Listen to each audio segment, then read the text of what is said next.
ತಜ್ಞರನ್ನು ಇವತ್ತಿನ ದಿವಸ ನಾವು ಮಾತಾಡಿ ಬಂದಿದ್ದೀವಿ. ಇವತ್ತು ಈ ಒಂದು ಸಮಿತಿಯಲ್ಲಿ ವಿಶೇಷವಾಗಿ ನಮ್ಮ ಡಾಕ್ಟರ್ ಗುರುರಾಜ್ ಕರಜಗಿ ಅವರ ಪರಿಚಯ ನಾನು ಮಾಡೋದೇನ ಅವಶ್ಯಕತೆ ಇಲ್ಲ. ಇವತ್ತು ಅವರನ್ನು ಈ ಒಂದು ಸಮಿತಿಯ ಚೇರ್ಮನ್ ಅಂತ ನೇಮಕ ಮಾಡಲಾಗಿದೆ. ಅದರ ಜೊತೆಯಾಗಿ ಇಲ್ಲಿ ಇರ್ತಕ್ಕಂಥ ಹಾಲ್ಕಿ ಸ್ವಾಮೀಜಿಯವರು ಹಾಗೂ ಅಸೀಂ ಪ್ರೇಮ್ಜಿ ಫೌಂಡೇಶನ್ ವತಿಯಿಂದ ಈ ಒಂದು ಭಾಗದಲ್ಲಿ ಸುಮಾರು 20 ವರ್ಷದಿಂದ ಅವರು ಕೆಲಸವನ್ನು ಮಾಡ್ತಾ ಇರುವಂತಹ ಡಾಕ್ಟರ್ ರುದ್ರೇಶ್ ಅವ್ರಿಗೂ ಕೂಡ ಆಯ್ಕೆಯನ್ನು ಮಾಡಿದ್ದೀವಿ.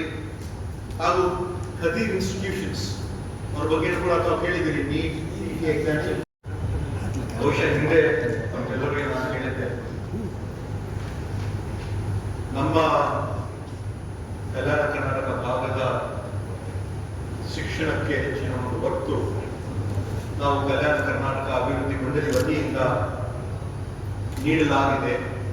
ಹಿಂದಿನ ವರ್ಷ 2023-24 ಹಾಗೂ 2024-25 ನಾವೇನು ಶೈಕ್ಷಣಿಕ ವರ್ಷ ಅಂತ ನಾವು ಘೋಷಣೆ ಮಾಡಿದ್ದೀವಿ. ದ ಇಯರ್ ಆಫ್ ಎಜುಕೇಶನ್, ಈ ಒಂದು 2 ವರ್ಷ ನಾವು ಒಂದು ಘೋಷಣೆ ಮಾಡಿದ್ದೀವಿ. ತಮ್ಮೆಲ್ಲರಿಗೆ ನಾನು ಹಿಂದೆ ಮಾತಾಡುವಾಗ ಹೇಳಿದೆ, ನಾವು ನಮ್ಮ ಭಾಗದ ಅಭಿವೃದ್ಧಿ ಆಗಬೇಕಂದ್ರೆ ಶಿಕ್ಷಣಕ್ಕೆ ಹೆಚ್ಚು ಒತ್ತು ನೀಡಲು ಅತಿ ಅವಶ್ಯಕತೆ ಇದೆ. ಇದು ಡಾಕ್ಟರ್ ನಂಜುಂಡಪ್ಪ ವರದಿಯಲ್ಲೂ ಕೂಡ ಅವರು ಪ್ರಸ್ತಾಪ ಮಾಡಿದ್ದಾರೆ. ಎಜುಕೇಶನ್ ಹಾಗೂ ಹೆಲ್ತ್, ಶಿಕ್ಷಣ ಮತ್ತು ಆರೋಗ್ಯಕ್ಕೆ ನಮ್ಮ ಭಾಗದಲ್ಲಿ ಹೆಚ್ಚು ಒತ್ತು ಕೊಡಬೇಕು ಅಂತ ಅವರು ಕೂಡ ಅಲ್ಲಿ ಮಹತ್ವವನ್ನು ನೀಡಿದ್ದಾರೆ. ಅದರಲ್ಲಿ ವಿಶೇಷವಾಗಿ ನಾವು ತಮಗೆ ನಾನು ಹೇಳಿದ್ದೆ, ಒಂದು ಎಕ್ಸ್ಪರ್ಟ್ ಕಮಿಟಿ ಮಾಡ್ತೀವಿ ಅಂತ ನಾವು ಹೇಳಿದ್ವಿ, ಒಂದು ತಜ್ಞರ ಸಮಿತಿ.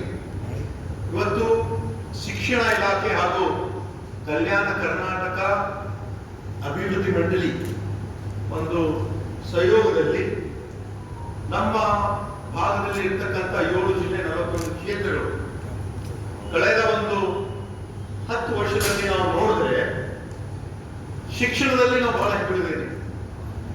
ಕೇವಲ ಬೇರೆ ಬೇರೆ ಇನ್ಫ್ರಾಸ್ಟ್ರಕ್ಚರ್ ಡೆವಲಪ್ಮೆಂಟ್ಗಳಾಗಲಿ, ಬೇರೆ ಬೇರೆ ವಿಷಯಗಳಷ್ಟೇ ಅಲ್ಲ, ಶಿಕ್ಷಣದಲ್ಲಿ ಹೆಚ್ಚಿನ ಒಂದು ಒತ್ತಡ ಅವಶ್ಯಕತೆ ಇದೆ ನಮಗೆ.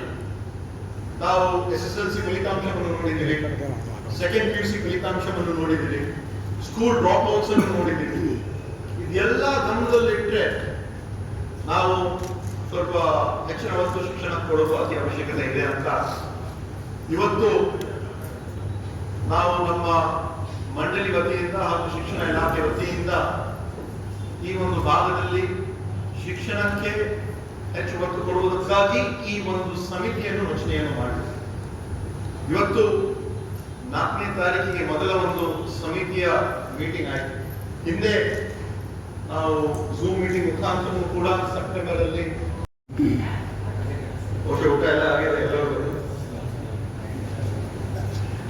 ಎಲ್ಲರಿಗೆ ನಮಸ್ಕಾರ. ಈ ಒಂದು ಪತ್ರಿಕಾಗೋಷ್ಠಿಯಲ್ಲಿ ಉಪಸ್ಥಿತರಿರುವಂತಹ ಡಾಕ್ಟರ್ ಗುರುರಾಜ್ ಕರಜಗಿ ಅವರಿಗೆ